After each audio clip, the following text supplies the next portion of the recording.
Day to day रवैया नहीं, थोड़ा एक बिगर पिक्चर क्या डेवलप हो रही है ये बात करते हैं। और इस तरह से चार्ट्स को रीड करने के माहिर केडियानॉमिक्स के सुशील केडिया हमारे साथ तैयार हैं, जिनका हम बेसब्री से इंतजार कर रहे थे लास्ट 10 मिनट से, लेकिन वो आ गए।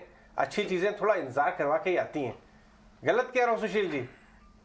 नहीं, आप ऐसे तो इन जनरल ठीक कह रहे हैं, पर मैं माफी चाहूंगा, मैं थोड़ा सा 2 मिनट कोई आज बात लेट नहीं, हो कोई गया। बात नहीं उस सही तरह केडिया के जी। इशू। आप डिफरेंशिएटेड बात कहते हैं तो हमें कोई प्रॉब्लम नहीं है, आप ही का चैनल है। बताइए आज आपके चार्ट्स जो है क्या कह रहे हैं आपसे? देखिए, हम लोकल चार्ट्स पे आने के पहले एक थोड़ा सा ग्लोबल पिक्चर को अपने साथ बिल्कुल, लेंगे। प्लीज बताइए। जो ब्रिटिश पाउंड में अभी जो कोहराम हो रहा है, हम्म। अभी उसकी चार्ट हम नहीं दिखा पाएंगे, हमें 10 मिनट में सारी बात खत्म करनी है। ये 20 साल की एक पूरी साइकिल के कंप्लीट होने का लास्ट क्लाइमैक्टिक फेज वहां आया है। तो एक्सट्रीम वॉलेटिलिटी के साथ अब ब्रिटिश पाउंड में भी बैलेंस ऑफ पेमेंट्स की समस्या आ जाएगी, और ये बातें जो आ रही है, तो पूरा यूरोप इस वक्त एक हाहाकार से गुजर रहा है। और इस सीरियस डिफरेंशियल के कारण अमेरिका और यूरोप के बीच में चारों तरफ एक अंधड़ सी चल रही है। ग्लोबल फाइनेंशियल मार्केट्स में मैक्रो की अंधड़ है। बहुत ही सतर्क हैं लोग। तो इस आंधी के बीच में भी हमारा इंडिया का जो बाजार है, क्योंकि अंधों में अकेला काना राजा, हमारे मैक्रोस रिलेटिवली अट्रैक्टिव हैं, और इसीलिए इस बाजार को नीचे जाने में हिचकिचाहट हो रही है। बढ़ नहीं रहा है। इंटरनल स्ट्रक्चर चार्ट्स के सारे ही मंदी से भरे हुए हैं। मन मंदा है और बाजार मंदा नहीं हुआ अभी तक इंडिया का।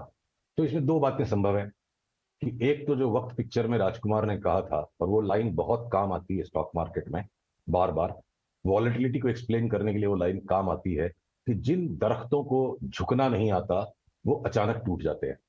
तो बाकी पूरे विश्व के शेयर बाजारों में एक कोहराम का सा माहौल बना हुआ है, और हमारे अंधों में काने राजापन के कारण हमारे मैक्रोस जो रिलेटिवली काफी अट्रैक्टिव लग रहे हैं, उस कारण बाजार में जो हेजिटेशन है नीचे जाने का, तो बहुत सी प्रक्रियाएं हैं जिनसे बाजार बढ़ते और घटते हैं।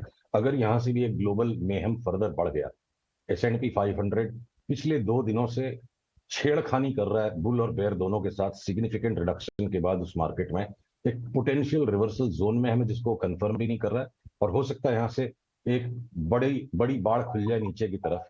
और अगर ये मेहम खुल गया ग्लोबल मार्केट्स में, तो ऐसी सूरत में ये बिल्कुल संभव है, हमारे अच्छे मैक्रोस के बावजूद, राजकुमार की ये जो लाइन है वक्त पिक्चर की, ये बार बार जीवन में भी और बाजार में भी ये सही होती है कि इसमें हमें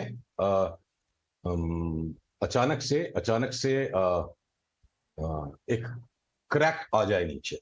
तो इस परिस्थिति से तैयार रहने के लिए अब अगर मैं आता हूं बैंक निफ्टी और निफ्टी के लेवल्स पे, आई एम होपिंग मेरी आवाज लोगों को आ रही है। अ, अ, सुशील, और आपकी बात में दम है कि फ्लेक्सिबल होना चाहिए इंसान को। जिंदगी के फलसफे में भी फ्लेक्सिबल होना चाहिए और बाजार के फंक्शन में भी फ्लेक्सिबल होना चाहिए। ये कहीं ना कहीं आपको चार्ट पे नजर आ रहा है ग्लोबली कि बढ़ नहीं रहे, गिर नहीं रहे, लेकिन बढ़ नहीं रहे। यहाँ से एक हेडविंड है, कहीं वो झटका बड़ा ना मार दे। कौन से एरियाज ऑफ द मार्केट का आपके हिसाब से ज्यादा वल्नरेबल है इस सिनेरियो में जो आपने हमारे लिए बनाया है ग्लोबली? अब एक विचित्र सी परिस्थिति है। हम अगर यहाँ सेक्टर वाइज देखें तो बैंक्स पे, जिन पे मैं थोड़ा सा दोबारा आके और आपको कहूंगा, अगर अब ये बैंक निफ्टी की चार्ट मेरे स्क्रीन पे देख पा रहे हैं, तो देखिए लास्ट के 1-2% के लिए जो लोग लालायित रहते हैं, तो पेनी वाइज पाउंड फुलिश गेम होगा। ये जो ड्रॉप आया था बैंक निफ्टी में, जो मैं विड्रॉ कर रहा हूं, अब तक हमने सिर्फ इसका एक करेक्शन किया है। This rise is only A correction of this. जब भी ये रिवर्सल यहां से कंफर्म हो जाएगा, जो रिवर्सल बनना शुरू हो गया है, अब फिर एक नया हाई और दिखा देगा कि नहीं दिखा देगा, वो बाल की खाल नोच पाने की काबिलियत मेरे अंदर नहीं है। मैं तैयार हूं, मेरी पोजीशन की साइज उसी हिसाब से कि मैं एक और नए हाई तक को बर्दाश्त कर सकूं। पर जिस दिन ये रेखांश, ये सपोर्ट लाइन टूट गई, हम उस दिन टेबल ठोक कर और सौदा बढ़ाएंगे। 31,000 तक की बैंक निफ्टी हो जाए अगले 2 से 3 महीने। एक तरफ बैंक निफ्टी में एकदम क्लियर कट स्ट्रेट बैट का शॉट दिख रहा है मंदी का, और बाकी मैं जितने भी सेक्टर्स पे जब जाता हूं, तो जिस तरह की अच्छी खासी ये रैली तेजी सीमेंट में आई या ऑटो एंसेलरीज में आई, वैसे रंग ढंग अब फार्मा में बनने लगे हैं। अभी तक बहुत से स्टॉक्स में क्लियर कट बाई ट्रिगर नहीं हुआ, बट एनी टाइम होगा, तो मैं फार्मा नहीं बेचूंगा। आईटी के स्टॉक्स, नैस्डैक भी मंदा हो जाएगा इंटरेस्ट रेट्स के कारण। मन मंदा है, आईटी के स्टॉक्स का, बाजार मंदा नहीं है। हमारे कलकत्ता का जन्म है, वहां की बाजार की पुरानी लाइन है, मन मंदा है, आईटी का बाजार मंदा नहीं, मैं उनको भी नहीं बेचूंगा। तो मेरे पास बचते क्या ऑटोज, उनमें मैं बार बार बेचने की आजमाइश करूंगा अगर डाउन ट्रेंड चल पड़ा। सीमेंट 8-10% का भी पुल बैक आ गया तो वापस ऊपर और 30% की चाल दिखती है। तो बड़े क्षितिज को देखते हुए कि अगले 8-10% के करेक्शन को मैं ट्रेड करने की कोशिश नहीं करूंगा। ऑयल एंड गैस स्टॉक्स में आप रिलायंस को बाहर निकाल दो, तो चाहे वो आईजीएल, एनजीएल है, अभी भी एक्सपर्ट बाकी है, पेट्रोनेट है, या आपके गेल है, ये सब, एचपीसीएल, बीपीसीएल एक बहुत बड़ा अचानक सडन अपमूव दे सकते हैं, खास करके आईओसी। तो अगर ऑयल एंड गैस के अंदर में भी बेचना नहीं है, भले क्रूड की आउटलुक है कि बहुत जोर से अचानक स्पर्ट आ सकता है, तो क्रूड के मार्केट के इंटरनल्स जो है टोटली अलग है, किस तरह की स्ट्रक्चर डील्स कौन गवर्नमेंट कर लेगी। ऑयल एंड गैस स्टॉक्स को बेचना नहीं है, लेने का इंतजार करना है। तो फिर हमारे पास जो बचते हैं रियल एस्टेट के स्टॉक, तो डीएलएफ की चार्ट लुंज पुंज सी है, एक ही स्टॉक पे हमने फोकस करके रखा रियल एस्टेट पे, और वो हमको लगता है 3-4 वैगर बनेगा। पिछली बार भी हमारी लास्ट 1 महीने में बात हुई, तब से 55% बढ़ चुका है इंडिया बुल रियल एस्टेट। पूरा पैराडाइम शिफ्ट है उस कंपनी का, पूरी स्टोरी बाजार को पता चलते और समझने में समय लगेगा। वापस हो सकता है किसी झटके में 110-120 फिर से हो जाए, पर पिछले ऑल टाइम लो को अभी नहीं टच करने वाला। साल भर में 300-400 कुछ भी हो सकता है, इमीडिएट होराइजन में एक बार 135-40, 160-65 होकर फिर वापस 110-20, फिर 220, फिर नीचे घटेगा, तो ये ले लेके हमें बेचना है, वो एक क्लियर कट स्टॉक है।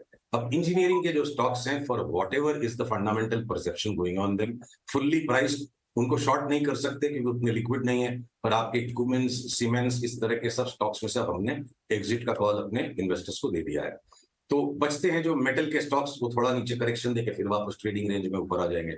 एनबीएफसीज, जिसमें बजाज फाइनेंस, बजाज फिनसर्व, आपको याद होगा हमने लोएस्ट पॉइंट से 40-50% तक की रैली की आपसे बात भी की थी। अब वो पूरी हो चुकी है उनकी चाल, और ये जाएंगे बहुत जोर से नीचे। परंतु एनबीएफसीज में 2-4 स्टॉक्स अभी भी लगार्ड्स हैं, और आपके चोलामंडलम में भी एक सीरियस ट्रेंड लेवल का रिवर्सल, और अगले 3-6 महीने में इस स्टॉक की पिटाई हो जाए, ऐसी भी इसकी चार्ट है। पर अभी मुथूट मन्नापुरम थोड़ा लगार्ड है ऊपर चलने के लिए। एकमात्र अपवाद मुझे एनबीएफसीज में दिखता है कि अगर एलआईसी हाउसिंग फाइनेंस में 12-15% का करेक्शन आता है, तो उसके बाद मुझे लगता है ये वापस 100% रिटर्न देगा। तो इस तरह के short term and medium term के लैंडस्केप पे क्लियर कट क्या रीजन आ सकता है, क्या स्टोरी आएगी, देखिए हमेशा वैलिड स्टोरी घटना होने के बाद पता चलती है। पर इस वक्त की बैंक निफ्टी की चार्ट मुझे बता रही है कि जितना भी चारों तरफ तेजी तेजी तेजी का वातावरण बना हुआ है बैंकों में, बहुत सावधान रहने की जरूरत है। आप शॉर्ट न भी करो, मैं आपके दर्शकों से ये सलाह दूंगा, आप शॉर्ट न भी करो। ये लकीर जब टूट जाए तो एक बार जितना भी तेजी का वार्तालाप है उसको मुस्कुरा के सुनिएगा, माल बेच दीजिए। ठीक है, यानी आप यहाँ अग्रेसिव शॉर्ट भी नहीं करने की सलाह दे रहे हैं और यहाँ पर बाइंग के लिए भी आप कॉशियस हैं, लेकिन कई सारे सेक्टर पे हालांकि आपने सुशील अपना व्यू कह रहे हैं कुछ जी कुछ ऐड कर मैं तो बैंकों पे अग्रेसिवली शॉर्ट करूंगा, पर जो लोग शॉर्ट वॉट नहीं करना चाहते कम से कम माल तो बेच दीजिएगा अगर ये लाइन टूटे तो। ठीक है, चलिए एग्जिट कर लें अपनी प्रॉफिटेबल पोजीशन से। ऐसे एक और व्यू आपसे, क्योंकि आप आईटी को, मेटल को, इसको भी क्लोजली ट्रैक करके एक व्यू दे रहे थे, ऑटो में भी आपने एग्जॉशन की बात कही थी, क्या व्यू अब बन रहा है इन स्पेसेस पे? ऑटो में कोई परिवर्तन नहीं है। देखिए निफ्टी ने जो किया है ना, लास्ट 3 सप्ताह से निफ्टी जलेबी बना रही है। निफ्टी ना ऊपर जा रही है ना नीचे जा रही है, मतलब रंग ढंग मंदी का सा बना हुआ है, लोअर टॉप्स बना रहे हैं ये, पर घूम फिर के बाजार अभी भी इसी गोल गोल रेंज में घूम रहा है। इस रेंज से बाहर निकले, अब जैसे ये ट्रेंड लाइन टूट गई, ये टूटी, अब इसके बाद आज का भी लो जिस दिन टूटेगा तो ये ऑटो के स्टॉक्स उसके बाद जोर का करेक्शन खाएंगे। तो मुझे लगता है बेच के अगर सौदा करना है और मंदी चल पड़े और आप इंडेक्स की ट्रेडिंग करना प्रेफर नहीं करते हो, तो लार्ज बैंक्स को बेचना है, स्मॉल बैंक्स को बिल्कुल ही नहीं बेचना है। 6 महीने के साल भर की अवधि में बहुत खूंखार किस्म का अपसाइड रिटर्न उनमें बनेगा। Glamour will be shifting away from the glamorous to the unglamorous in banking sector. तो शॉर्ट टर्म ट्रेडिंग के लिए अगले 1-2 महीने के अंतराल में अगर कोई एक्शन बड़ा बन जाता है बाजार में, तो साफ साफ बड़े बैंकों को बेचना है, ऑटो को बेचना है, बाकी सारे सेक्टर्स को नीचे डिप में लेना है। अगर निफ्टी कोई कारण से 10% घट गई तो बैंक निफ्टी 20% घट जाएगी। ये पिक्चर मोटा मोटा है इस वक्त। और अगर हम इस पॉइंट के ऊपर ही निकल गए, 18,000 के ऊपर निकल गए, तो फिर नई चार्ट बनेगी, नई बात करेंगे। बिल्कुल सुशील जी, गुड आफ्टरनून। बाजार में जहां वॉलेटिलिटी आज दिन भर दिखी, उसमें कुछ तमाम स्पेस जिसका जिक्र आपने भी किया वो एक्शन में रहे, लेकिन एक सेक्टर है फार्मा सेक्टर। क्या ये डिफेंसिव प्ले आउट कर सकता है? क्योंकि आज भी हम देख रहे हैं धीरे धीरे फार्मा, डायग्नोस्टिक और हेल्थ केयर में अब मोमेंटम बिल्ड हो रहा है। एक्सपर्ट्स का भी नजरिया आ रहा है, कॉल्स भी यहाँ पर एक्सपर्ट्स की तरफ से नजर आ रही है। आपकी राय फार्मास्यूटिकल इंडेक्स पर, हेल्थ केयर, डायग्नोस्टिक पर क्या होगी? देखिए, एक एक दो दो तीन दिन के लिए भी जो लोग व्यापार करते हैं उनको आज सुरसुराहट मिल रही है इन स्टॉक्स में।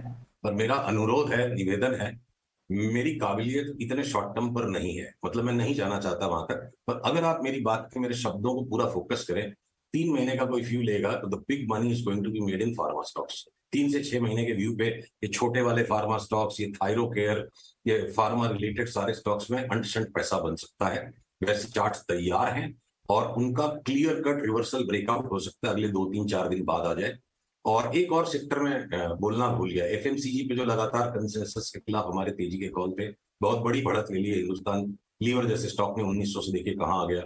5% का मैक्सिमम करेक्शन, अगर कोई लार्जर मार्केट करेक्शन आ गया तो broad category of FMCG stocks में 5-7% की करेक्शन के बाद मुझे उनको फिर से लेना है। ये सब न्यू हाइस पे जाएंगे अगले 3 से 6 महीने के व्यू में, सारे न्यू हाइस पे जाएंगे। अगले 5% के करेक्शन में एफएमसीजी भी लेना है।